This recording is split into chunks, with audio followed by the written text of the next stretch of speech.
বর্তমানে জর্ডান শহরে আম্মান নামক জায়গায়, সেখানে একটা রকিম শহর আছে যেটাকে ইফসিস বলা হয়।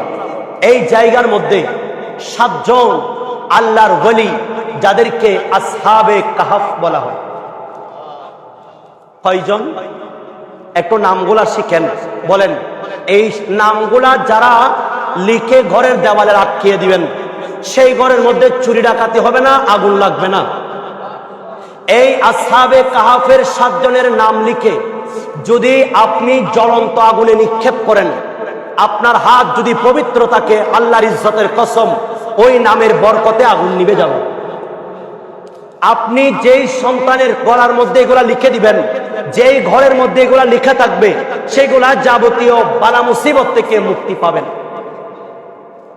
এ আসহাবে কাহাফ, আমার মুখে মুখে বলেন, ইয়ামলিখা মাকশাল মিনা মারতুনাস বাইতুনাস সারিনুয়ানাস জুনুয়ানাস কাশফিজ তানুনাস ওয়া কিতমির।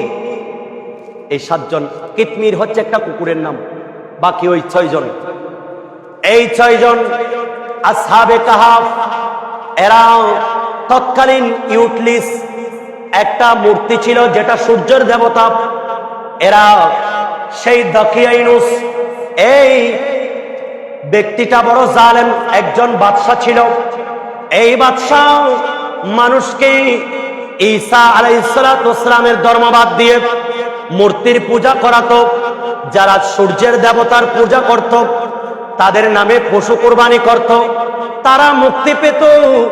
আর যারা এই ঈসা আলাইহিস সালাতু ওয়াস সালামের ধর্ম পালন করত, তাদেরকে মৃত্যুদণ্ডে দণ্ডিত করতেন, অথবা জ্বলন্ত আগুনের মধ্যে ওনাকে নিক্ষেপ করে মেরে ফেলতেন। এই বাদশা দাকিয়ানুস 3 বছর সেই শাসন ক্ষমতা পেয়েছে। এই 3 বছরে হাজার হাজার ঈসা আলাইহিস সালামের অনুসারীকে আগুনে পুড়ে মেরেছে, মৃত্যুদণ্ড দিয়েছে, ক্ষতবিক্ষত করে ফেলেছে। দেবীদের সামনে, মূর্তিদের সামনে তাকে জবে করে দিয়েছে।